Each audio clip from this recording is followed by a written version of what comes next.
program contains disturbing and flashing images.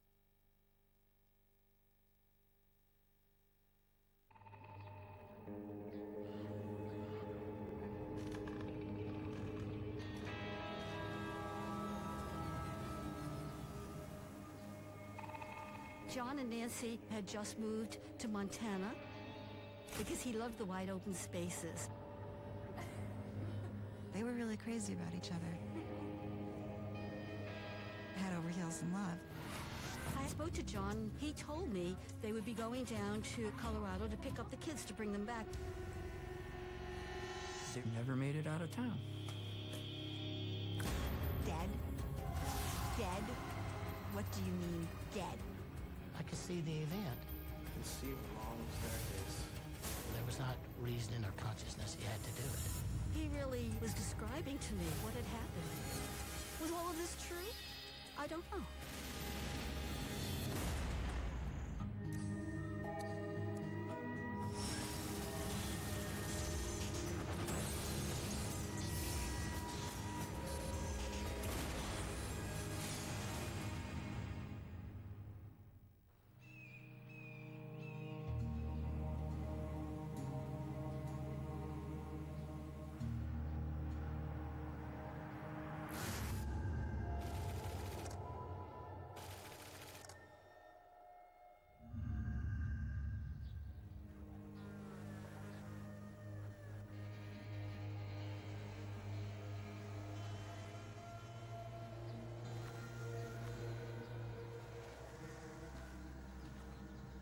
I got a call to respond to 260 Kelly Drive. It had been, a considerable length of time since the family had heard from the folks that lived there. Hello? Sheriff's office? You're always a little bit wary.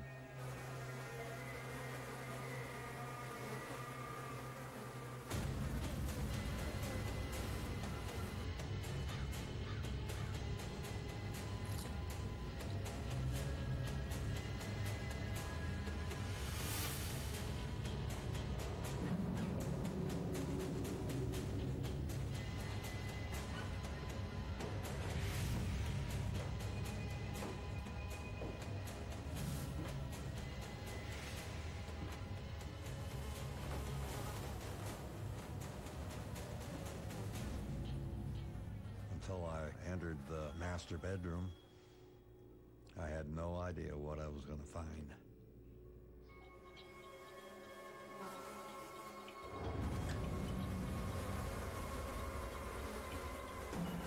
The smell, the insects, the blood. What Sergeant Daniel Yerman walks in on is worse than any horror movie scene Hollywood could dream up. I observed the two bodies, and it was apparent that could have been a homicide-suicide. There was a large amount of flies. His body was totally black.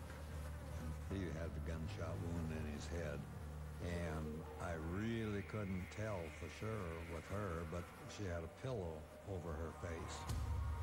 I assumed it was several days for the flies to get to them, and maggots. At this point, the how and when this happened is not exactly clear. The only certainty? The reason no one has heard from John and Nancy Bosco is because they're dead.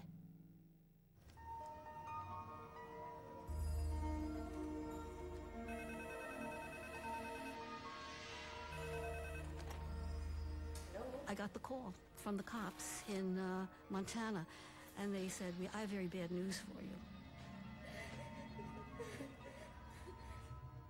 No mother should ever, nobody, not a mother, not a friend, that should never happen.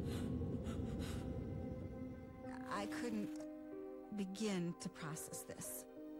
It was just a shock. I think I laid there for about an hour. I just couldn't move. To sit down your children and to tell their aunt, the one they idolized and loved, is gone, is one thing, but to turn around and tell them what had happened, and try to help them understand when you don't understand. That was probably one of the hardest things I ever done in my life.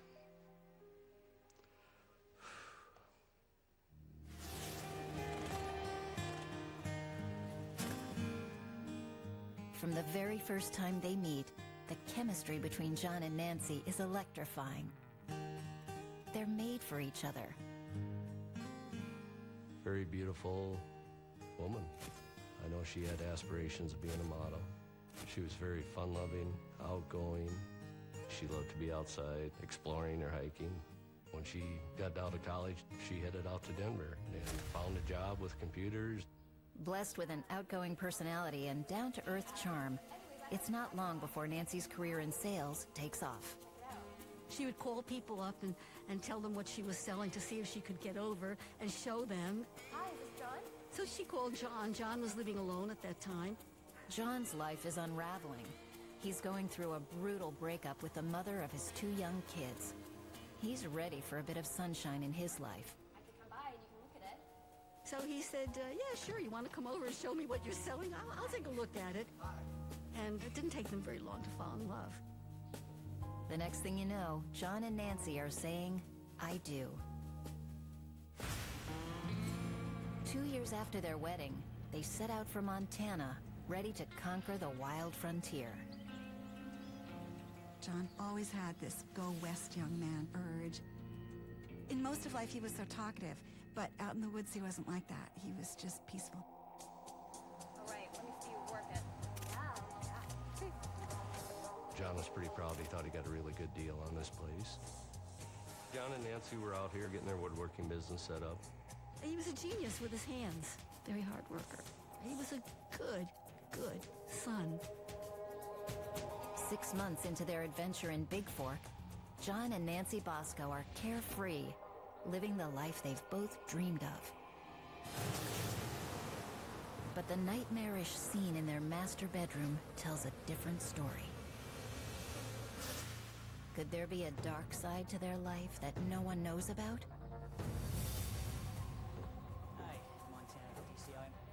The Montana Department of Criminal Investigations, the state police, is called in to solve the grisly crime. It's difficult to prepare for anything like that. The odor made it difficult to work that scene. We used mentholatum rub, and you put that inside your nostrils and it kind of covers things. The difference in decomposition on the bodies really puzzled us. The flies would have laid their eggs, which caused then the maggots to form and go to work on the flesh. You have to be as strong as you can to get through the scene. Some officers handle it better than others. Nothing had been tampered with at the scene. The way that John Bosco was positioned in the bed, it did not appear that he ever woke up or reacted at all to an intruder in the room. He was shot once above the left eye and it did not appear that he moved at all. They were there for possibly a week before they were discovered. The decomposition of John Bosco was considerably more than that of Nancy Bosco. This suggests the unthinkable.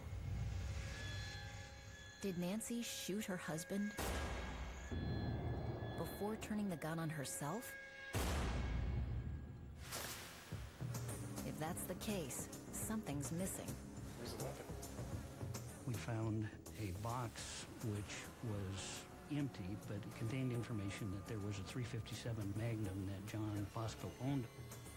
If the missing gun is the weapon responsible for this mayhem, it would be next to Nancy. But it's not.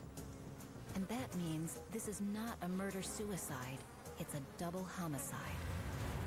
So the meaning of every piece of evidence in the room changes. It appeared that she was shot in the back and in the cheek. So I can grab this stuff. We were able to recover 2 bullets. The horrible scene in the bedroom isn't just an assault on the senses. It also defies logic. A mess down here. There was a phone on the floor. There was some glass laying around, but we could not tell where that glass had actually come from. Around the house, there are clues about the killer's death march towards the bedroom. Although the doors are locked, a few windows are open, including the basement, the way the killer probably got in. The phone line had been cut, and the power had been shut off. So there was no electricity or phone service at the residence when the homicide occurred. It doesn't look like anything's been taken. The house has barely been touched. Nothing seems out of place at all. This isn't a robbery. This is personal. But why does it take so long to discover the bodies? Hello? Hi, John. It's Mom. Hey, how are you? I'm good. How are you? I had spoke to John about a week before that. He told me they would be going down to Colorado to pick up the kids to bring them back because they were visiting the mother. Get everything sorted out? And I said, oh, fine, John. I'll talk to you at the end of the week. I will. Yeah. Safe drive. Take care. Bye-bye. Bye. But meanwhile, I'm a mother, right? So I had called before the end of the week. And it was really strange that I didn't reach him. Well, it got to be Friday and I couldn't reach him. I got nervous. The reason nobody ever checked on them was they were going to be gone for a week. So nobody ever checked until the one neighbor started questioning what the cars were still there. You know, it was so funny that the week before, for some unknown reason, I would wake up at 1:37 every morning, and I could not get back to sleep. And I would sense something wasn't right, but I couldn't figure out what it was until we got that call. It was 1:37 every morning. That time just haunted me. I don't believe in premonitions and all that stuff, but something wasn't right. I knew something wasn't right. It's one thing to be executed in your own bedroom, but another thing to lay there for a week and to not have answers.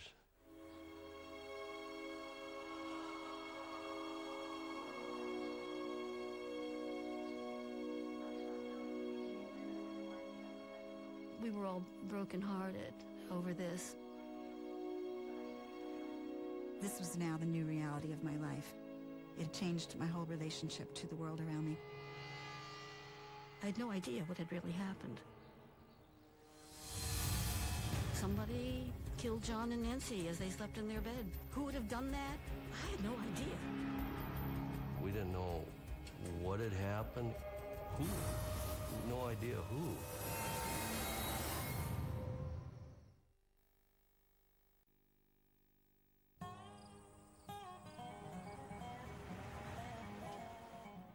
Big Fork, Montana.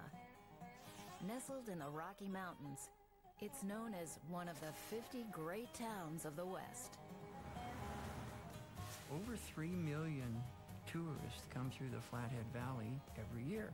A couple of million go to Glacier National Park, and the rest come up here to go skiing, fishing, hunting. A lot of those people look around and go, I'd really like to live here. This is a beautiful spot. I'm going to go home and get my stuff and move out here. And that's what the Boscos did. John and Nancy's dream of a life surrounded by Montana's rugged beauty lasts only 6 months. Their dream cut short by late-night gunshots like a tale from the Old West. In a community where entire lifetimes are lived behind unlocked doors, everything changes. The news of the murders went through Big Fork instantly. People called everybody they knew and told them what had happened. This was probably the first real cold-blooded murder, and I think it changed the town a lot. I heard people say, now I'm locking my door at night.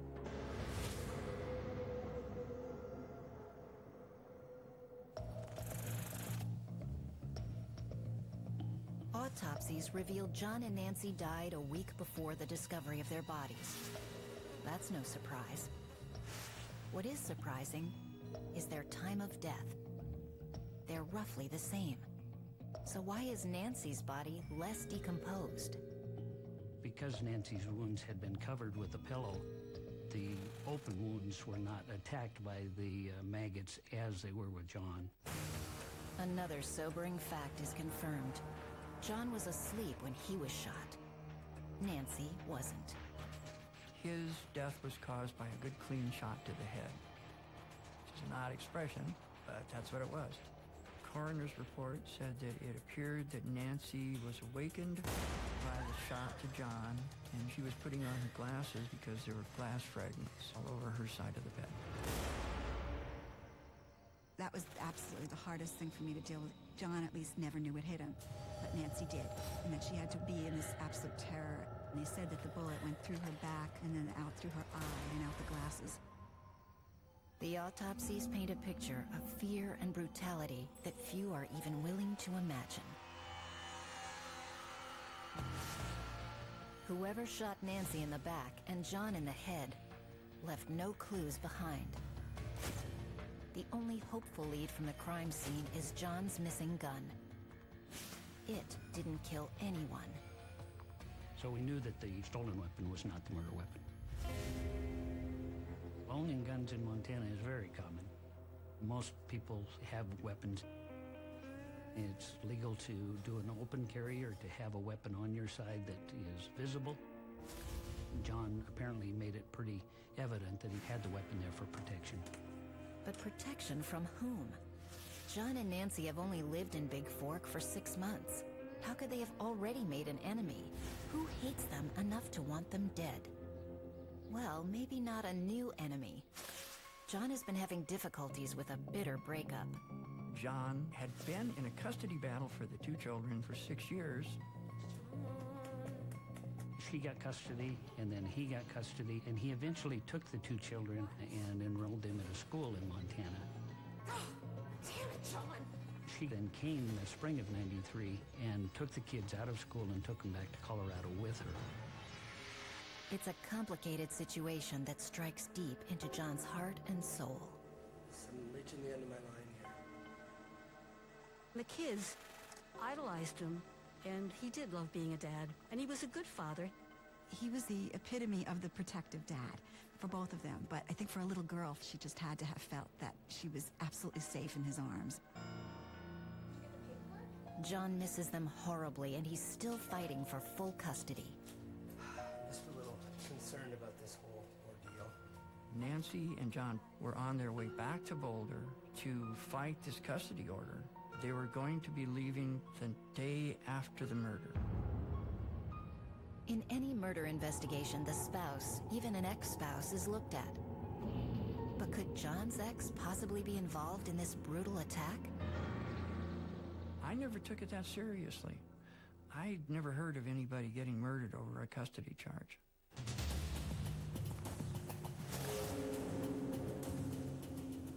Investigators can't afford to take anything lightly.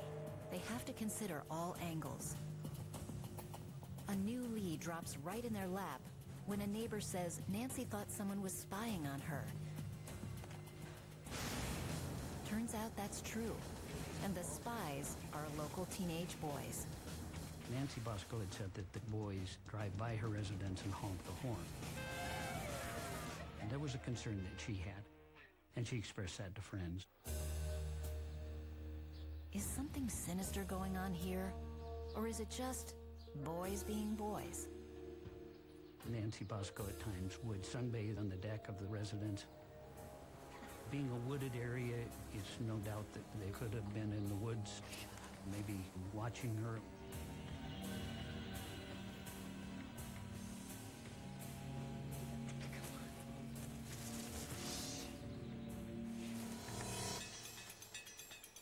We did follow up on that, but that was speculation. Some cheap thrills at Nancy's expense, maybe, but not likely the cause of a cold-blooded double murder. John and Nancy's house isn't giving up any clues to police, but maybe it'll be more forthcoming for the couple's family. I flew to Montana. I had to know what happened to my children.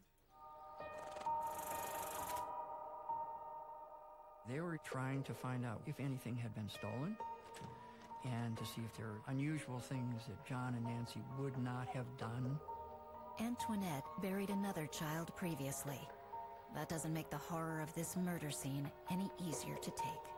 The big thing I remember is going up into the bedroom and seeing the blood on the wall.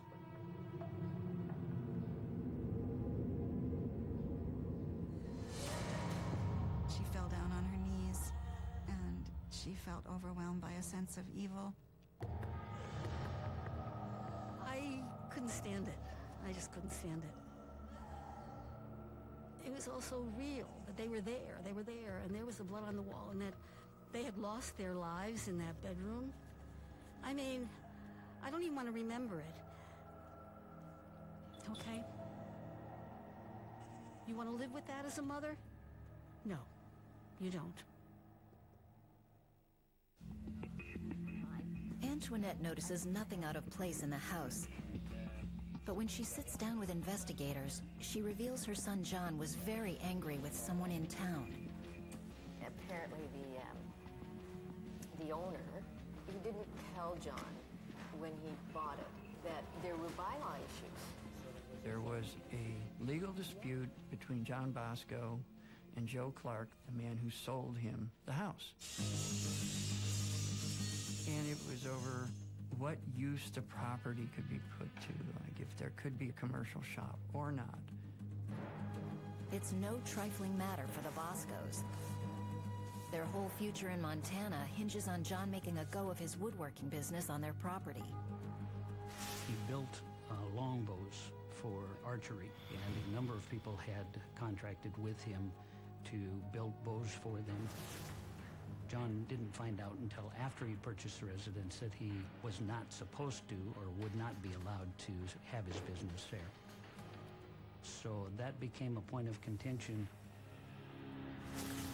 John Bosco may be new to town, but he's not one to back down when he feels wronged. John was a bit of a hothead.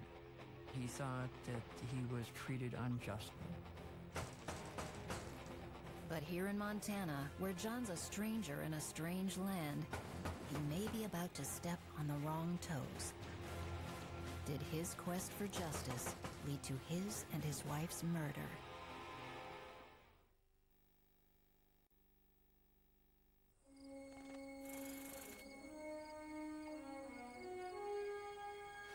John and Nancy Bosco's storybook romance is still blooming when it's cut short by an act of extreme violence. Their lives erased as they lay sleeping in their bed in Big Fork, Montana. 3 weeks after the murders, heartbroken family members still can't come to grips with the senseless tragedy. The grief was unspeakable, but the horror of murder is really something else. It takes a long time to believe in murder. It's a long time to believe that it actually happened. You do a lot of screaming. You can't believe this could be real. You can't believe it. They don't leave your mind. You know, that picture, that was the last time she was home. I never thought that would be the last time I'd ever see her.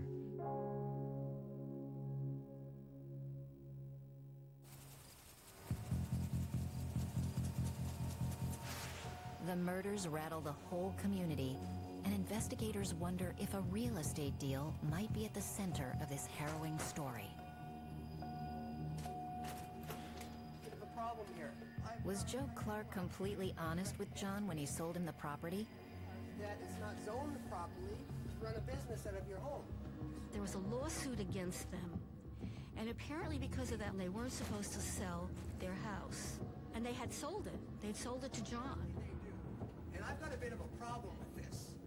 Pulling off a dishonest deal seems to go against everything the Clarks believe in. Problem here. Okay. Is everything okay? Go back, guys. Thank you. They were a Christian family who had a furniture manufacturing business that they had originally on the property. Our family was really close-knit. We worked together, we went to church together, we worshiped together.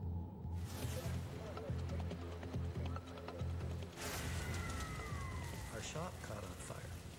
So we lost our way to make a living, and we got through that. Praise the Lord. Because of our belief in Christ, we had faith that there was good things that would come out of it. And that's how we met the Boscos. We decided to sell that facility in our house so we could expand our business and get insurance. Clark claims he never kept anything from John, zoning restrictions or otherwise. And I was transparent with everything that came with the property. Find the property. John knew about that stuff, and he knew what he was getting into, and it really wasn't a problem. It was not zoned commercial, no sir. There was no question at all from the investigators about our integrity or our relationship with the Boscos. What do you want me to do? John sees it differently. You're gonna hear about this. He thinks he's been conned, and he'll do whatever it takes to protect his livelihood. There was a threat of a civil suit by John Bosco, and John apparently was someone who would follow through on civil suits.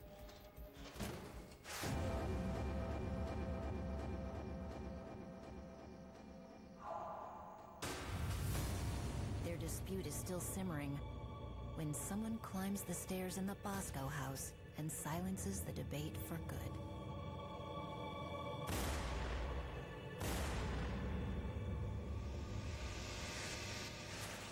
Investigators wrestle with the unsolved murders, looking for something that might break the case. Any leads that were coming in, we were following up on. I mean, we told the family from the beginning, we're going to investigate this and try to bring that person to justice. We wanted the detectives to leave no stone unturned. We would go over and over every person in John's life, ad nauseum. We came up with everything we could possibly think of.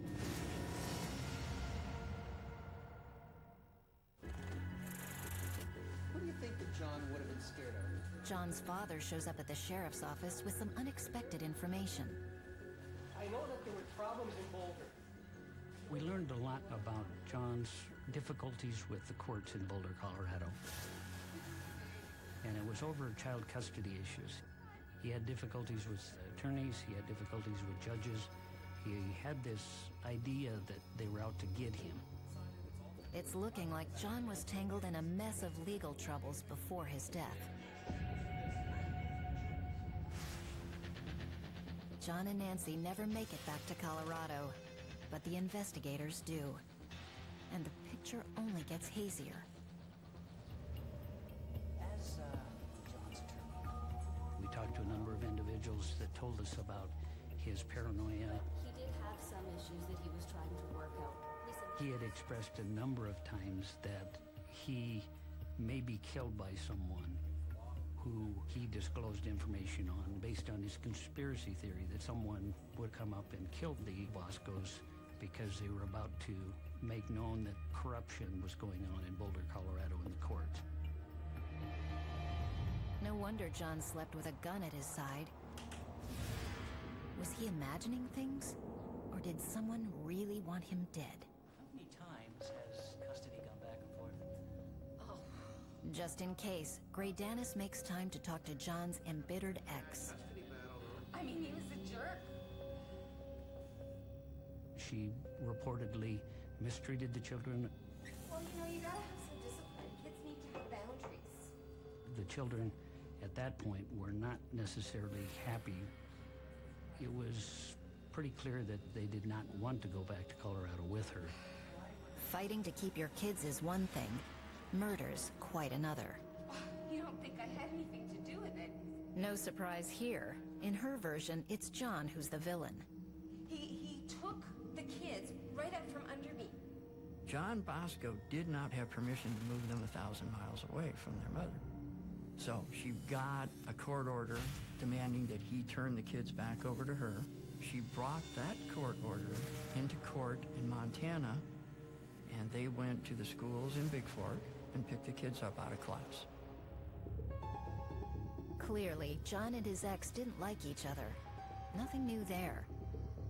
But the agents find no evidence his ex or anyone else in Boulder had anything to do with the murders. So they return to Montana empty-handed. We did not believe there was any conspiracy theory against John Bosco, and that his paranoia was based on things that just going on in his own mind. He had difficulties with authority, and I think he attempted to manipulate the system, and it just didn't work for him.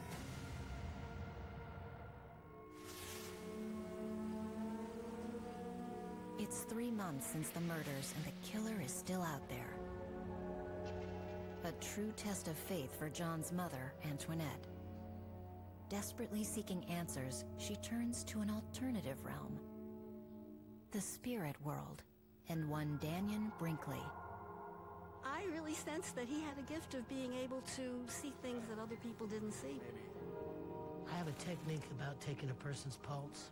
If I can put my hands on you, then I can pace your breath, and I can literally enter into your consciousness. It's not a trance. It's a harmonic transference, like strumming a harp. And I could see the event. See the staircase.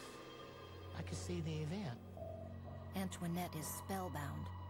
Right in front of her, Brinkley is reliving the night of the murder through the eyes of the killer. He really was describing to me what had happened. He saw the whole thing.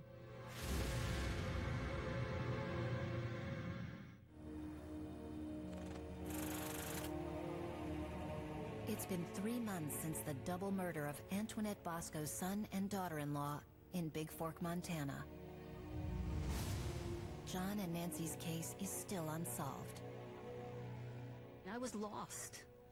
You can't lose a child and not go crazy. Well, Antoinette, what I do doesn't involve any crystals or any crystal balls or cards. What I do is... Her desperation brings her to an intense encounter with spiritual healer Danyon Brinkley.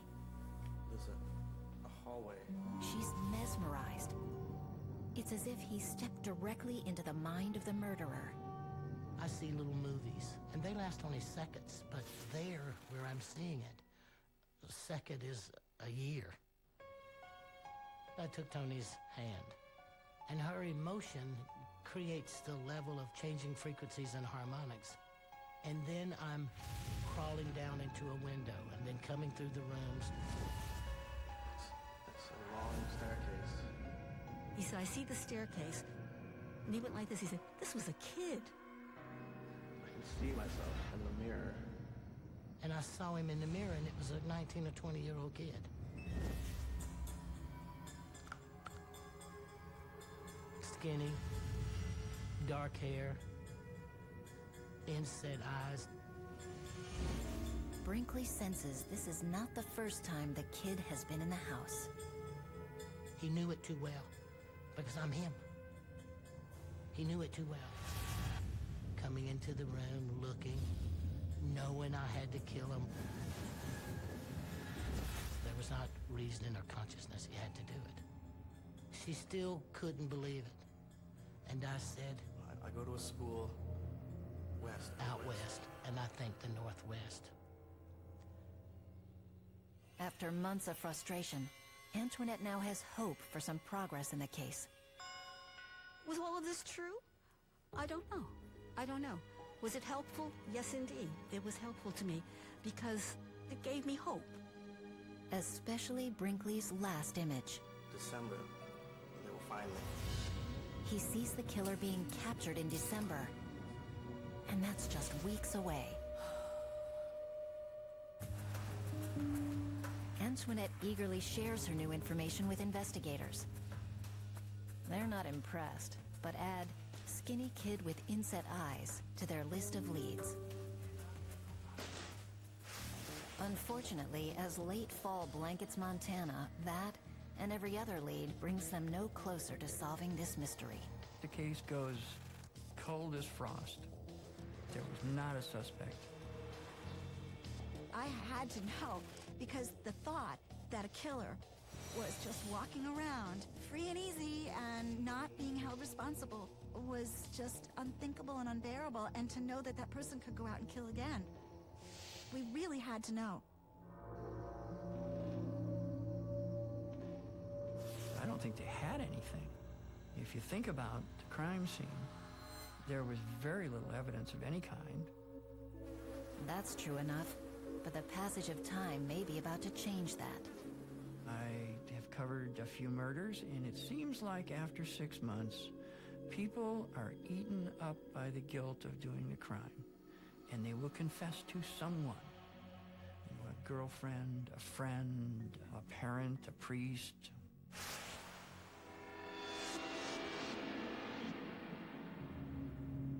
December arrives, and while it's not quite the 6-month mark, it's getting close.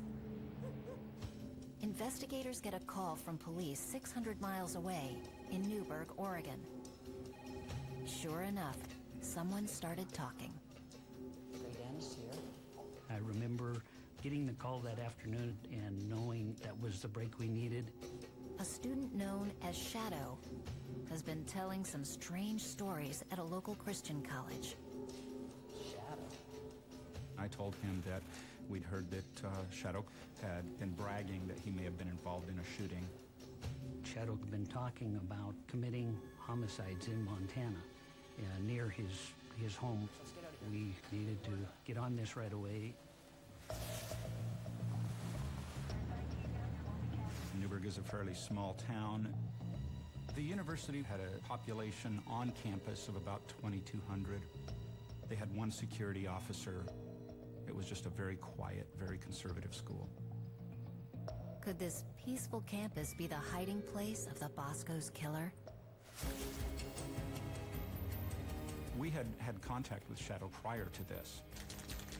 Some of the buildings around town had been sprayed with graffiti. We met Shadow through that case, actually charged him. He was bragging to the students about some bad boy activities. He bragged about his guns, about some of the things that he had done in Big Fork. But it was mostly driving fast, taking LSD, and drinking. Shadow's bragging soon goes well beyond small-town teenage kicks. His stories are so troubling, someone calls the cops. We did not know any of his darker side until we interviewed a student that he knew from France. He kept telling us more and more about the dream. He had actually discussed these dark, dark dreams of murders and rapes and things like that. Walk up to the house, one that was in the dream. The primary one that he wanted to focus on was one involving entering a home in Montana and shooting 2 people. And I shot him first. He seemed to want to get it off of his chest. Shadow isn't just talking. He's got something to show his new pals. A 9mm Smith & Wesson. Don't touch it. Is Shadow just trying to impress his friends with made-up stories about a murder back home? Or did he commit the most heinous crime ever seen in Big Fork, Montana?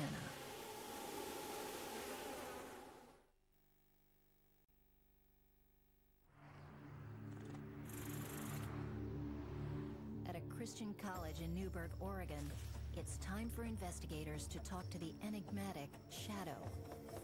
Local detectives pick him up at his dorm under the guise of investigating his graffiti charges. Shadow Clark. Apparently quite the artist. He put on a little bit of a tough front, like he was a tough guy. He was just a kid. 5'7" and 125 pounds. A skinny little kid. Montana investigators know this kid. Full name, Joseph Shadow Clark. He's the son of the man who sold John and Nancy their home, and one of the teens accused of spying on Nancy. The cocky kid gets a shock at the Newberg Sheriff's Office. He thought he was just coming for a simple interview. He's not. He's here to talk to homicide investigators from Montana. Detective Ray Dennis. His demeanor totally changed. He was shocked and surprised that we were there. Remember John and Nancy Bosco? Guess so. Shadow isn't bragging to this audience. He swears he's not a murderer. So did you shoot John Bosco? But after 3 hours of denials, the first tiny cracks appear in his facade. It was a dream. He talked about dreams of shooting people, dreams of having relations with a faceless woman. I don't remember going there, but I remember being there. Shadow tells them one night in August, his dreams call out to him like never before.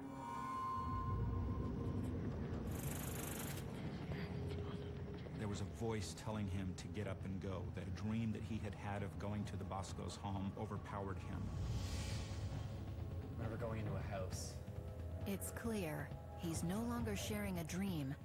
He's confessing to murder. He shut the power off at the residence. He cut the phone line. Shadow carries his fully loaded handgun through his childhood home. He entered the room and immediately shot John Bosco. Nancy Bosco had started to get up, and he said he heard some clicks and thought she was getting a gun, and he fired. And then went closer and fired a couple of other additional times. What is Shadow's motive for this horrific double murder? Is he mad at John for confronting his father? This is not over. Is he obsessed with Nancy? He claims he doesn't remember, but investigators have their suspicions. Because he had a vision of having sex with a faceless woman, and there had been a pillow placed over her head. We believe that he performed a sex act. Did you touch Nancy? Did I touch Nancy? He had a fascination with her that was unhealthy, that was sick, and his inner demons just drove him. He needed to get close to her. The travesties Shadow commits that night have been eating away at him ever since. Shadow said that if someone does one bad thing, that doesn't make them a bad person, does it? Back home in Montana, an unsuspecting family is blindsided by their son's confession. It was just devastating. There's no words that can really explain how I felt that night. I just couldn't wrap my mind around it. We had never in his whole life seen him be mean, or he was good with animals, good with people. And for months we still didn't believe that he was guilty. Then we had anger, especially myself as a dad, feeling guilty, like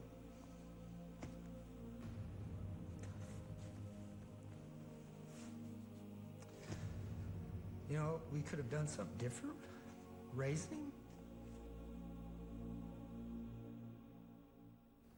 Shadow was arrested in December 1993, just as spiritual healer Daniel Brinkley predicted.